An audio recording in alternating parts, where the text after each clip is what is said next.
Now, that's not easy on the heart, is it?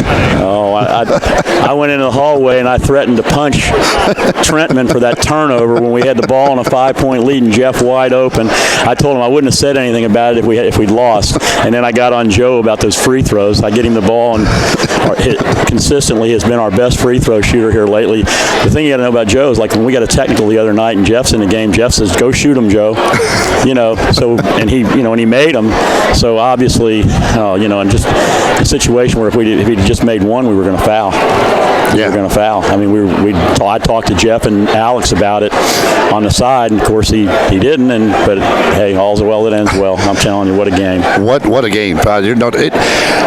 It was. You go up 10 first half. They come back. They take the lead at halftime. They go up by 12. Then you guys come storming back. And then it was every possession down the stretch. I mean, just such big shots being hit on both sides. I mean, Steve Webster what a great player he is, and we did a good job in the second half because we turned him loose there. The last 8 minutes of the first half. Of course, a big part of what happened in the first half is Adam and Jeff getting in foul trouble, and we played too fast. I told the guys the first time out when we lost Adam and Jeff was still in the game, I said, guys, we got to slow down. It's just we don't. We're sitting there with an 8 to 10 point lead, playing as good as we've played all year to build that lead against a team like Huntsville, and we just got in a hurry. And we do that sometimes, and How tough is it for you from a coaching perspective that you're seeing the lead slip away, and you got these two guys on the bench to not bring them back in? And the assistants were trying to get me to. They said, put them back. I said, guys, we've already sat. The last thing we needed to do, I felt like, we'd already had them sitting for 3-4 minutes, and we had like 3 minutes to go. I thought the last thing we need to do, we've already lost the lead, to put them back in and have them get the foul and have them go out starting the second half.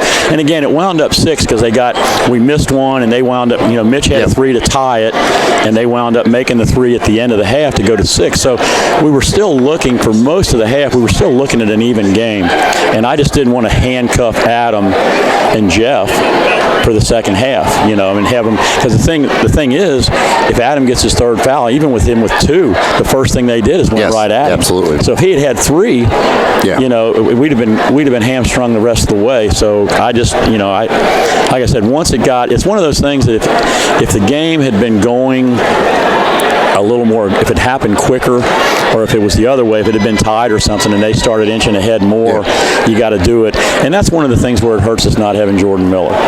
Because, now then Charlie's, I'm glad that Charlie's getting these minutes, but that's the kind of situation where a lot of times this year, you had Jordan, and some nights Jordan was really playing better, and you thought, like, okay, we'll let Jordan play. And, and then there was a couple of games there where I felt Jordan played so well, I felt okay putting Adam out there with 3, and letting, or with 2 fouls. And there was one game I can remember, I think maybe it was Union or one of the earlier games, maybe Valdosta or one of them before Christmas. I remember putting Adam in like that, and Adam hit like 3 threes at the end of the first half. And, but I felt more comfortable doing that when I had Jordan. And now you've got to coach it a little different. And I feel good about Charlie. I mean, I thought he made a great post move on the one going left and just rolled off on him. And he's capable of stepping out and making 3s like any of us. So, I feel like, he's going to be fine, and I'm glad he's getting an opportunity to do this some. But I told the guys before the game, and I repeated it now that it happened. This was a chance for the biggest win any of these players have had since they've been here. We have not. None of these guys have played in a bigger game as far as to win it. Now, Charlie is a freshman. I think it was his freshman year when we got to the Gulf South Championship, and he had instrumental minutes in that game, and we beat Delta State, which was a great win in the tournament. But as far as just the overall importance of the NCAA ramifications, this is such a big win for us NCAA-wise, and part of it I have to admit too is, and I told the guys, you just know, because the way the conference is and the way we're battling for positioning, it's just when West Florida sees the score, they're not going to be happy campers. Of course, the thing is, we got we got business, we got a job to do Saturday. We got to recover, we got to enjoy this tonight. Sports Radio Update. You know, we got to enjoy it, but come in here tomorrow, get ready for Saturday. North Alabama is always a tough team to take. They've gotten us the last 3 or 4 times now. We've let some games get away with them, so we got to bring it. We got to, you know, we got the big fish. Yeah. We can't let the one Saturday get away from us, and take care of business, and then, you know, then we'll worry about Tuesday after Saturday. A couple of special. How about Alex Trentman? 24 points on 9 field goal attempts to go with 11 rebounds. It's a career high in points. Yeah, he's just off his career high in rebounds. He gets 5 assists. Again, 7 of 7 at the free throw line. I mean, he was great. And he had 1 turnover. I was ready to punch him over there.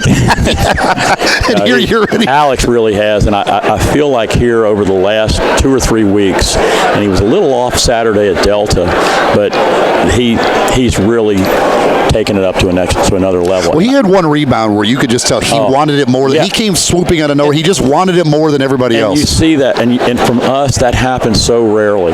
We're always the one getting beat for those kind. I mean, really, unless it's Cody, sometimes Brad will get his nose in there. But Alex, to see him get in there and get one like that, you know, and I think the other key thing is he's scoring inside. Yeah. And I've told, they've heard me say this a million times, and I tell it to Adam all the time when he kind of gets off to a slow start from 3. Get you a couple of baskets, or get a couple around the hoop inside, and then when you get an open 3, you're not feeling like the weight of the world's on you. Like you got to make it, you know. And so I think that's been a factor too, and I think it's a factor of why we're playing better, that we're starting to get the ball inside like that to Alex and Cody, and you know. So I think the more we do that, it becomes really hard to guard us, because everybody's used to doubling down on Adam. Everybody's used to collapsing, and it's gotten Adam almost gun shy in there. I think he's gotten kind of tentative with his post play, but we've got other guys that can really play in the post, and Adam's a great guy to have standing at the top of the key. If this guy wants to trap down, we'll kick it out and take that 3 all the time. And then you mentioned Larrabee misses the 2 free throws, but man, that freshman, he steps up and hits some big shots. Some money plays, and then the other time he drove the basket and hit Brad on the back, or Cody on the back cut. It's something we had talked about. I mean, Eddie was talking about it at halftime, about they got some on us like that, and we talk about it all the time, guys. We penetrate. It's not always a penetrate and kick for a 3, because everybody tends to ball watch, and if you see your guy take his eye off of you, back cut, we'd rather have a layup than a 3. Yeah. So it was, you know, he made that, and he made a couple just huge 3s. I mean, we finally got a break on that one. Yeah. And we got the bounce, and it went in. I think that made up for the one. Yeah, you got one bounce after that. The one that Sieb hit with the shot clock going out was tough. It hit the rim 46 times and somehow fell. That's when we were trying to fight back. That's when I had just gone zone and said, hey, we're not getting any stops the other way. And we did a great job defending, and they wind up shooting one hurried, you know, and it goes. But that kind of got it back. But then the one that Joe hit late, when we were like maybe 2 or 1 up, he just, you know, you talk about ice water for a freshman. I mean, it's just, it's hard to believe sometimes when you watch those kids playing, you know, that they're as young as they are. Yeah, I mean, you got guys making big plays all over the place, and 18 of 35 from 3-point range. That's a good recipe for winning. That'll help. That definitely makes it. And you continue with this thing too. Now you got over 71 points, so now you're 15-1 when you score 71 or more. So it's quite simple. Just get to 71, Coach. Just go Lyle Marimon and just open this thing up a little bit. It's an easy recipe. Just get to 71 points. Yeah, go West Liberty and just go. And the crazy thing is this game was a much faster pace than we really wanted, and a lot of that happened that last 8 minutes of the first half. And when we needed to be playing slower, we kind of got, because I think with like 8 minutes to go, it seems like it was like they had like 20. I remember looking up thinking, man, we really got this game going at our pace. And then you look at it at halftime, and they got 46 points. They scored in a hurry. Yeah, they scored 26 points in like the last 8 minutes of the half. So we just kind of went south. But again, I'm so happy for these guys and proud of them, because at the end of the day, they do it. They either make the plays or they don't make the plays. They step up and make shots, or they don't. You know, I think coaching, I think it's important, but I think in this day and age, I think the ESPN era, I think it's gotten almost overblown sometimes. I mean, this is a player's game, and they make plays or they don't make plays, and you try to put them as a coach in position where they can, But at the end of the day, they step up and make shots like we did and Huntsville did too, or they don't. And, that's what it boils down to. And thank God tonight our kids did. Well, Coach, congratulations. A big one still left to get, though, on Saturday. No you win. Now, you've put yourself in a position, I said, you win that one, you're home next Tuesday. That's it. Yep. And that's all that matters. None of us want to be in a bus next week. We want to be in a bus next week going to Birmingham. Yes, after Tuesday. On Thursday. Yes. That's what we want. Yeah, so, don't want to be in a bus for a game on Tuesday. We don't want to be having to leave to go on Monday on a long bus trip. So, well, this was certainly a fun one. Yeah. And they're much more fun when you end up on top. It's fun now. It was not fun. It was not fun. Was it fun when that three-pointer was in the air at the end? Oh, God. And then it was close to being a foul. Yeah. It's one of those, thank God they didn't. With the kind of luck we've had, to not, it's the kind of thing that it gets called on us sometimes. And so it was scary. I mean, and we've lost so many games like that. Yeah. That was the part that was just nerve-wracking. You were due for one. That's for sure. There's no doubt. Sure. Well, Coach, enjoy this one. Congratulations. All right, buddy. Thank you.